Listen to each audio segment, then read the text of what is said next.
ನೀವು ಸೂರ್ಯ ಉದಯವಾಗುವಾಗ ನೋಡಿದ್ದೀರಾ? ಎಂತಹ ಸುಂದರ ದೃಶ್ಯ. ಅವನು ಪ್ರತಿದಿನವೂ ಹೇಗೆ ಉದಯಿಸ್ತಾನೆ?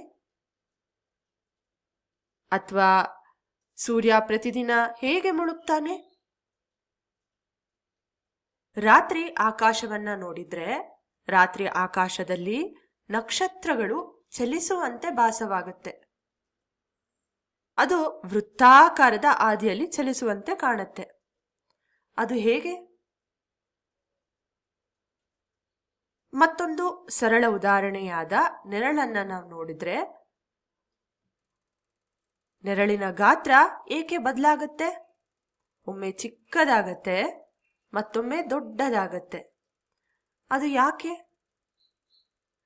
ಇದರ ಹಿಂದೆ ಇರುವ ತರ್ಕ ಏನು? ನಾವು ನಮ್ಮ ಮೂಳೆಗಳನ್ನ ಅಂದ್ರೆ ಈ ಮೊಣಕೈಯನ್ನ ಹೇಗೆ ಈ ರೀತಿ ಭಾಗಿಸ್ಬೋದು ನೋಡಿ. ಅದು ಹೇಗೆ ಸಾಧ್ಯ? ಇನ್ನು ಕೆಲವೆಡೆ ನಾವು ಈ ರೀತಿ ಬಗ್ಗಿಸ್ಲಿಕ್ಕಾಗಲ್ಲ. ಉದಾಹರಣೆಗೆ ಈ ಜಾಗದಲ್ಲಿ. ಅದು ಯಾಕೆ? ಈ ಮಗುವನ್ನ ನೋಡಿ, ಎಷ್ಟು ಚೆನ್ನಾಗಿ ಉಸಿರಾಡ್ತಿದ್ದಾನೆ. ಮೂಗಿನಿಂದ ಉಸಿರನ್ನ ಎಳ್ಕೊಳ್ತಿದ್ದಾನೆ, ಬಾಯಿಂದ ಉಸಿರನ್ನ ಬಿಡ್ತಾ ಇದ್ದಾನೆ. ಉಸಿರಾಟದ ಕಾರ್ಯವಿಧಾನವೇನು?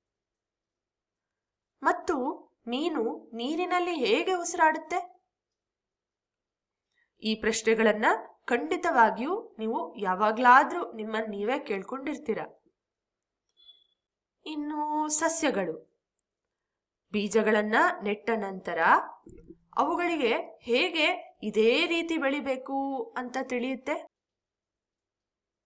ಚಿಗುರು ಮೇಲೆ ಮತ್ತು ಬೇರುಗಳು ಕೆಳಗೆ ಹೇಗೆ ಪರ್ಫೆಕ್ಟ್ ಆಗಿ ಬೆಳೆಯುತ್ತಲ್ವಾ?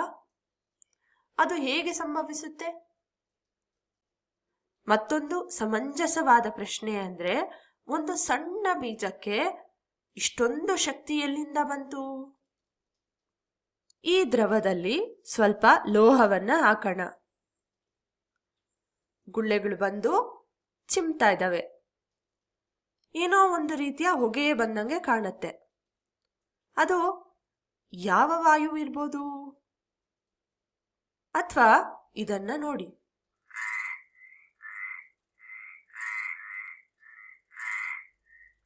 ಕಪ್ಪೆ ಹೇಗೆ ಈ ರೀತಿ ಶಬ್ದವನ್ನ ಮಾಡುತ್ತೆ ಮತ್ತು ಯಾಕೆ ಮಾಡುತ್ತೆ?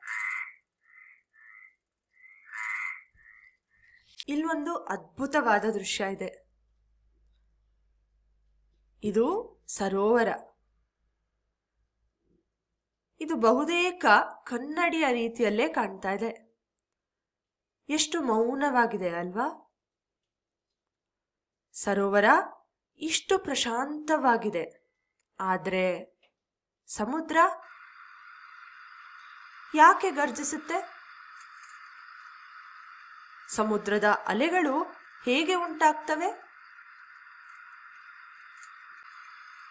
ನಾವು ಪ್ರಕೃತಿಯನ್ನ ನೋಡಿದ್ರೆ ಹೀಗೆ ಹಲವಾರು ಏಕೆ ಅಲ್ಲ, ಹೇಗೆ ಅನ್ನುವ ಪ್ರಶ್ನೆಗಳು ಮೂಡಿ ಬರುತ್ತೆ.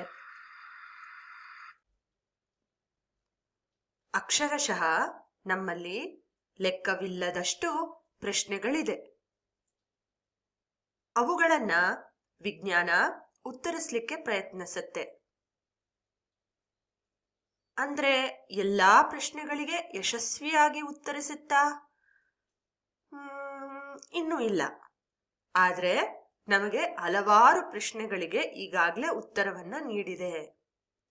ನೀವು ವಿಜ್ಞಾನವನ್ನ ಅಧ್ಯಯನ ಮಾಡಬೇಕಾದ್ರೆ ತುಂಬಾ ಸಮಯದಿಂದ ಪ್ರಶ್ನೆಯಾಗೇ ಉಳಿದಿರುವ ಹಲವಾರು ಪ್ರಶ್ನೆಗಳನ್ನ ಉತ್ತರಿಸ್ತೀರಾ. ಆ ಉತ್ತರಗಳು ನಿಮ್ಮನ್ನು ಆಶ್ಚರ್ಯಚಕಿತರನ್ನಾಗಿ ಮಾಡುತ್ತೆ. ಆದ್ರಿಂದ ವಿಜ್ಞಾನವನ್ನ ಕಲಿಯಲು ಪ್ರಾರಂಭಿಸೋಣ. ಹ್ಯಾಪಿ ಕಲಿಕೆ.